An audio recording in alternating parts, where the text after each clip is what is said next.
এমনি বের হই। হে গাইজ, আসসালামু আলাইকুম, সবাইকে ঈদ মোবারক।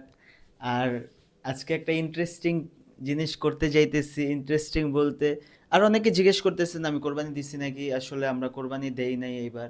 আর এইবার বলতে ভাই আমরা বারবারই বলি ভাই এত ধনী মানুষ না, লাখ লাখ টাকা দিয়ে কোরবানি দিব বা এরকম অবস্থা নাই। যাই হোক, ওই চ্যাপ্টার ক্লোজ। আর মধ্যবিত্ত বলতে অনেকে আসলে কোরবানি না দিলেও কারো কাছ থেকে চাইতে পারে না। কিন্তু আজকে আমি চাইবো, আমি গরিব সাজবো। আর গরিব সাজার বলতে কিছু নাই, আমি তো এমনি গরিব। কিন্তু একটু ভেস্টার চেহারাটা একটু বেশি সুন্দর, তো মানুষ চুল চেহারার কাটিং দেখে নাও দিতে পারে। একটু চেঞ্জ করি, হ্যাঁ, জাস্ট ওয়েট। আব্বুর পুরানো গেঞ্জি নিলাম, আর একটা ছিঁড়া ছিঁড়া লুঙ্গি নিলাম। আহ, আচ্ছা, এগুলাই পরি। আর একটা টুপি। হয়তো বা এগুলাতে আমার গরিব দেখা যাবে, কিন্তু চেহারা একটু কালি মাখলে ভালো হইতো। চেহারাটা বেশি গ্লো করে আবার আমার।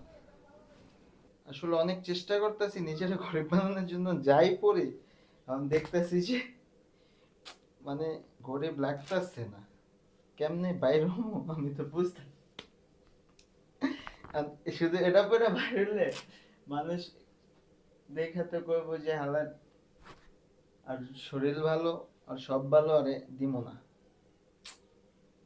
মাস্ক তো অবশ্যই করতে পারছি, একটু চেহারায় কালি মাখ।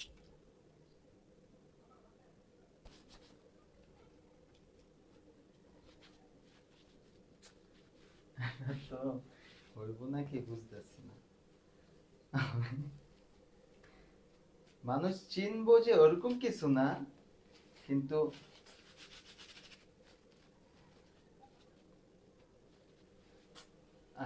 চেঞ্জ করলাম। আসলে মানুষ চিনবো ওইটা বিষয় না, মানে মানুষ চিনবো না আমারে, কিন্তু আমার গেট আপটা আসলে হইতাছে না ওরকম যে আমি ভিক্ষা নিতে যাবো বা আমি গোস্ত টোকাইতে যাবো, ওরকম গেট আপটা আমি নিতে পারতাছি না।